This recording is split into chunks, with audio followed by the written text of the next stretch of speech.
Hi everyone. So this is lecture 2 for Math 350, Mathematical Software, and we're going to be covering some of the most powerful ideas in Mathematica today. And that's going to be the core of generating lists of numbers and then acting on them with functions. So this is structure that's typically associated with looping in other languages. So we're going to begin by talking about what we call an anonymous function, which is a function without a name. So by way of comparison, we've already shown how to take a formula and define it as a function. So if I have a formula as a function,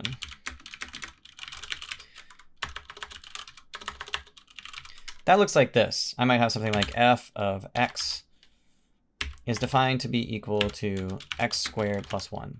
So that's a formula that I've encoded as a function. Once I have it encoded in Mathematica, I can do things like evaluate it on a number. So f is a rule for taking a number, an input of some kind, and producing an output. Okay. Now, in order to get the formula into Mathematica as a function, I had to define it with a name. But I don't always need to do that, and sometimes it's actually more convenient not to give it a name. So it's possible that I might want to have a function where it's too much trouble to define a name for that function, or I'm only going to use the function once in the generation of some sort of table.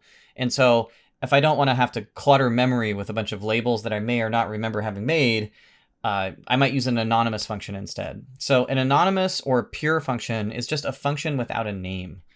So anonymous or pure function has no name. So an anonymous function has the features or the characteristics that we use a marker to say where the inputs should go, and a different marker to tell the computer, this is where we would like our function to end.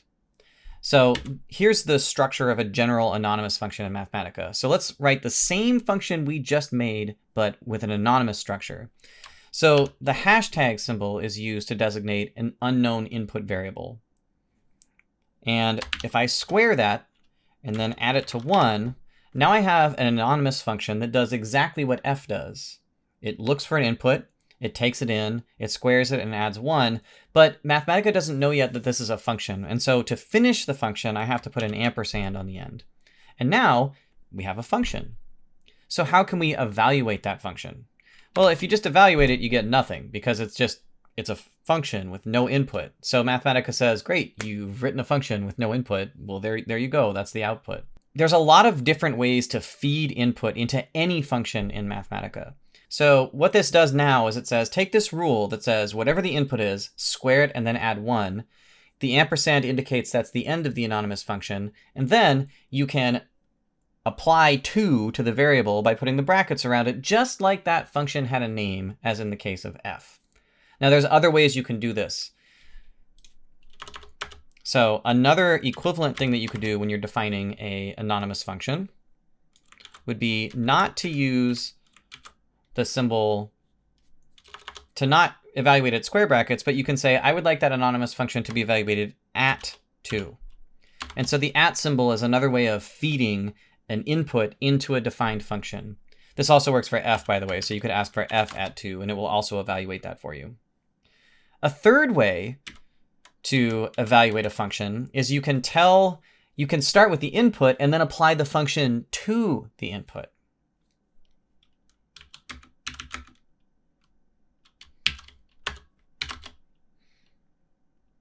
So 2//f says take 2 and apply f to it.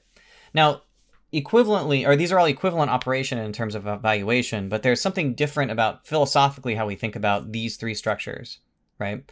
The first is that there's some object f that's being evaluated. And if we put f with the brackets around it, we're thinking of traditional mathematical function notation. The 2//f is almost thinking about the function as something that's applied to the object of interest now is the 2, and the f is being the function, and the f is the function that's being applied to it. And this works for any function you can think of. So if you have a built-in function that you would like to apply to a number, you can do the same thing. So you can apply a function prime q to 2. Notice it doesn't need the brackets in this case because we're saying 2 is the input. Now feed the function prime q on top of it. How does this work with anonymous functions? Well, I can do the same thing I did before. If I want 2 and I want an anonymous function to be applied to 2, I can define the anonymous function with the ampersand so that Mathematica knows that this is a function. And then again, you get the same result. So these are all different ways of handling the same sort of thing. Now you might think, why would you ever want to do that? Why do you need to use an anonymous function? The first thing is that it's good programming practice if you're only going to use a function one time to just define it in line in the course of creating whatever it is that you're creating. Okay. So anonymous functions serve the role of a one-off function that you use in the creation, say, of a list or a table, which we'll talk about next. The second thing is it's very easy as mathematicians to get into a position where we're using f and g and x and t for everything, and it's very easy to have functions start overlapping each other. And if I'm only going to use a function one time, I don't necessarily need to give it a name, because that's giving it an importance that it might not have, and it could end up getting twisted up with something else we're already doing, because we already work with a little tiny group of symbols anyway. Okay. But the primary purpose of an anonymous function is to act as a selector when we're building a table or list out of a rule that we'd like to apply to some numbers. So in Mathematica, a list is any collection of objects, and that can consist of other lists. So unlike many programming languages, and even the way we think of sets, Mathematica is perfectly happy to handle something like A is equal to an element, and let's say we put something like another list inside of it.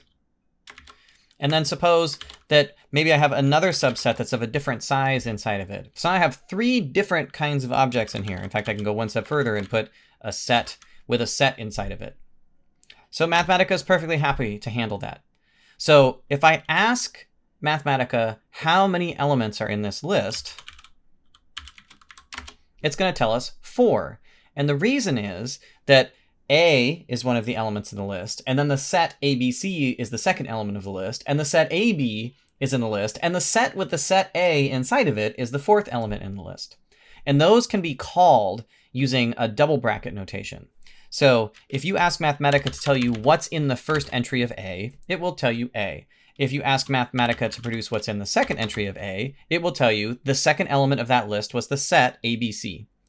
The third set of the list, or the third element of the list, is AB, and the fourth element of the list is the set with the set A inside of it. Now you might think, if you have a list inside of a list, how can you call the elements of the subset? So, for example, what is the index of the element B of the set ABC? What do I mean here? Well, if I had, say, A11 or A2, I have A2. That has that element of the original list was ABC. Which element are we interested in looking at from that subset? I can use the same notation to call an index for a sublist. So if I wrote A2, and then from A2, I called the second element, I should just get the element B. What I'm doing here is I'm taking ABC, and I'm saying I would like to know the second element of that list. Okay. So the way that you get inside of a sublist, or inside a list that's inside of a list, is with repeated iterations of brackets. So here's a quick challenge for you. Here's the set A. What is the call that we would need in order to get that A out of the fourth place in the list? So the answer is, I need the fourth element of the original list. Now, that is the set with the set A inside of it. So that list has one element inside of it. So if I call its first element, I'm going to get another set, the set A. So if I want the element, I have to go one step further and call the first element of the first element of the fourth element of A, which I can do like this.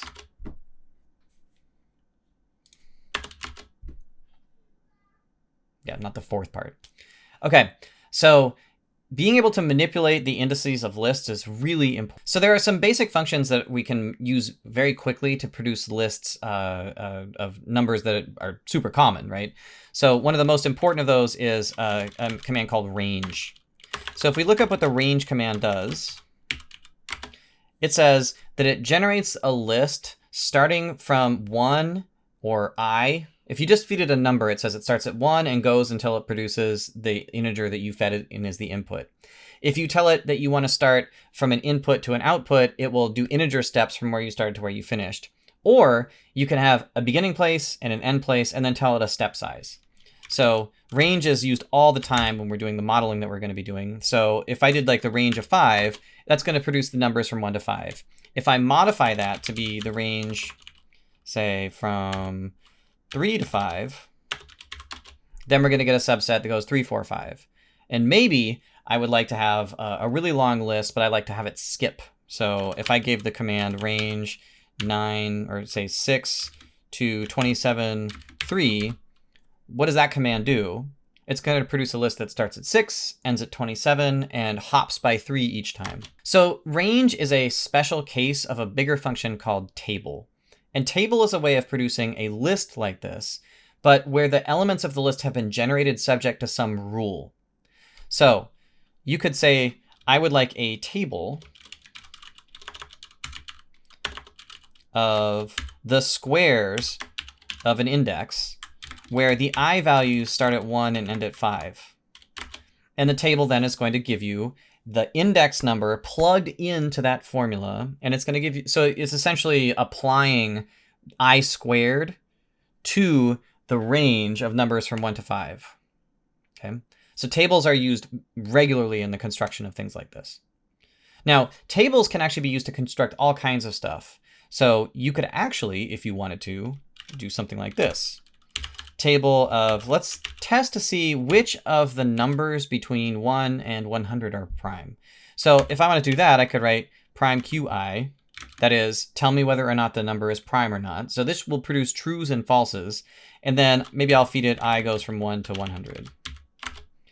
So the list that we've gotten out here tells us true when a number is prime and false when the number is not prime.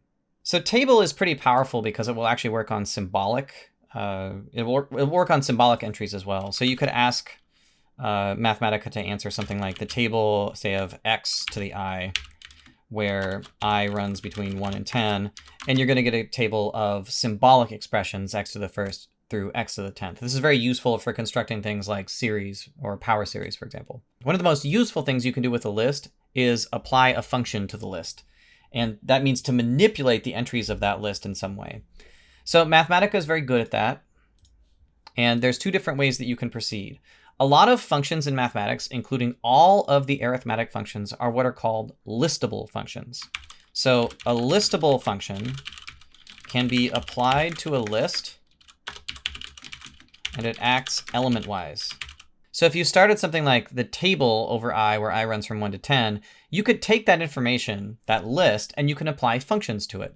And you can apply arithmetic operations to it. So I could do 2 times that list plus 3, and it's going to take 2i plus 3 and apply it to each single thing in a list. So 2 times 1 plus 3 is 5. 2 times 2 plus 3 is 7, and so on. So listable functions are things that can be applied element-wise to a list. Let's give this a name. We'll call this maybe b. Then if I feed prime qb, I should get prime q applied to each element in the list, which in this case, what we're doing is we're saying what numbers from the list that we've just generated of these odd numbers between 5 and 23 is a prime number. So a listable function is a function that can be applied element-wise. Okay. Now, just like before, there are lots of ways of thinking about how to apply a function. You can put the list b inside prime q and figure out what the prime numbers are. In a lot of cases, it might actually be more useful to think about things like if you have a list b and then you can apply the function prime q to it, it will still do the same thing. So this is a philosophical difference, but it's one that matters when you're thinking about how to construct the solution to a problem you're working on. Is the function the important part, or is the list of elements that you're working on the important part? If the list is the important part, it's common to have the input or the object being acted on come first, and then you apply the function prime q to it. Not every command is listable, but sometimes you will want to apply a command entry-wise to an object. If you have a list, you're going to want to apply a command to the entries in that list. So let's look at something like, suppose that we're going to generate a table from, I don't know, let's expand some polynomials. 1 plus x to the n where n runs from 1 to 5. So we've got a list of polynomials. And I would like to expand this list so I've got expanded polynomials. Maybe I'm interested in what their coefficients are. If I want to take a command and force it to act entry-wise on this, even a command that's not listable, you can do that using the command called map. So the map command can make a function act entry-wise. So I'm going to use the map command to expand these polynomials. So if I use the command map, and the function that I want to map on here is the expand function, and the object that I want to apply it to is this table that I've just generated, which I'll refer to as out39 because I didn't give it a name, then what that's done is it's taken the expand command and pushed it into each entry of the table that I produced. Now there's different ways of writing down the map command. And one of the most convenient ways to do it is not actually writing down the function notation the way we've done it with the brackets, but to think of what's in some cases the more natural way of thinking about taking a function and applying it to a list is we could say, I would like to take the expand function and I would like to map it. So /at says take the expand function and map it onto that same list that we started with, and we're going to get the same result. So that /at is shorthand for map, and we can add that right here. /at is another way of thinking about this. So equivalent structures, but different philosophical ways of approaching what it is that you're doing, and you should recognize both. The reason you might want to use the /at instead of the more brackets is that Mathematica code tends to turn into these long expressions with lots of brackets, and so the fewer brackets you can use, typically the better off you're going to be when you're trying to balance expressions if they're not executing correctly. So the last thing that I want to show you in this little lecture is how to use the select command. So select is a way of taking a rule and using it to pick out elements from a list of interest to you. So it's a very natural thing to want to do. If I have a list of numbers, I might want to choose from that list of numbers the primes. So let's look and see how we can do that. So what select does is it looks at a list and applies a rule to select a subset of that list. So select generates a subset of a list based on a rule. And a rule here is going to be a Boolean rule. It has to produce a true or false statement in order to select an object. So the select command is going to require that the rule that you use produces true or false. Okay, so the Boolean operation. So as an example, you might have something like, I would like to select from the numbers between 1 and 100, those numbers that are prime. And that is exactly what the select command is doing here. The select command says, start with this table, which is the numbers from 1 to 100, and then apply the command prime q to that list. And if true is the result, take that element and pop it out into a subset. How about you're interested in numbers that are divisible by 17? So there's a command called divisible. Is 34 divisible by 17? Yes. Okay. So it's a Boolean operation, which means that you can get divisibility lists out of things like this. Okay, so how can I get the factors of 17 between, say, 1 and 300? Well, I could make a list of all of the numbers between 1 and 300. And I want to select out those numbers that are divisible by 17. And now we run into an issue, which is divisible requires 2 inputs. And I know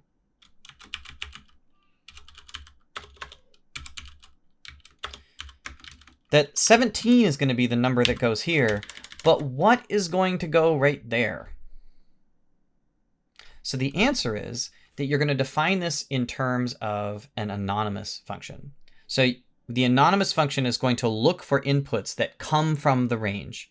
Because remember, the anonymous, what the select is doing is it's taking the things off in the range and feeding it into some function where the input has not been specified. Here, there's been no input specified. There's no bracket, there's no I. It just knows that it's taking everything out of this list and feeding it into the prime q function.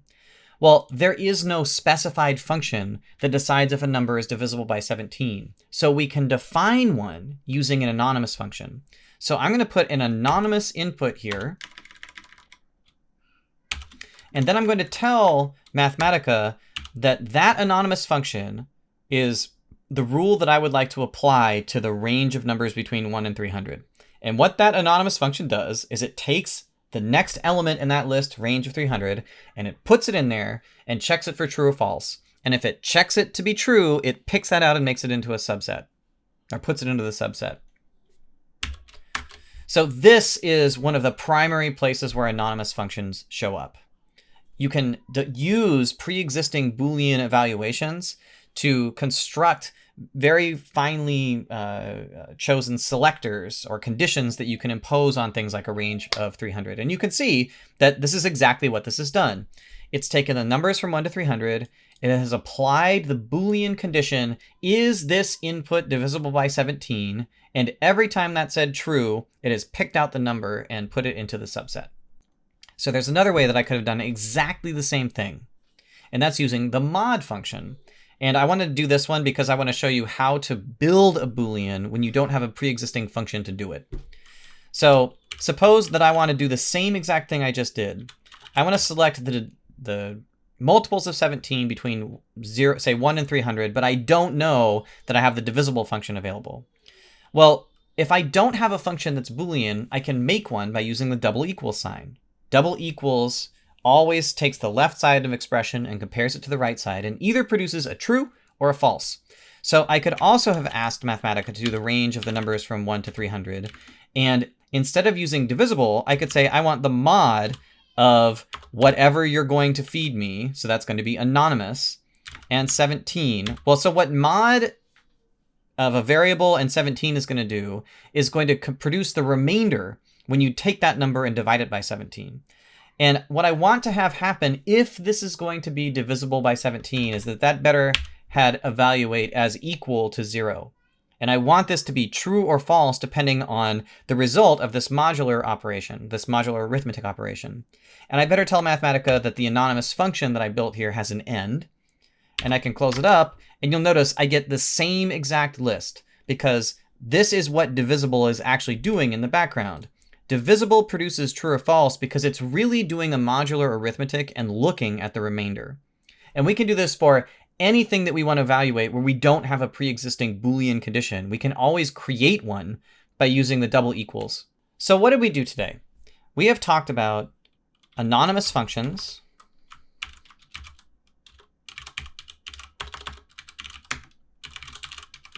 and particularly how to evaluate functions. And remember that what we talked about that was we talked about the brackets, and we talked about the double slash method, and we talked about the @ method for evaluating functions.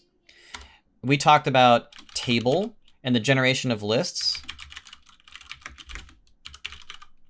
We talked about range. And then we talked about select and the construction of Boolean conditions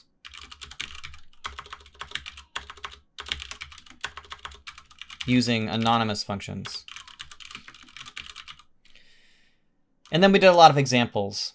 Now the book is going to go into much greater detail about all of the things we talked about here, but the core ideas that we've talked about are going to be what underlies your study in the book and the exercises that go along with this. This chapter is absolutely paramount for understanding the way that the code is going to look for the rest of the class.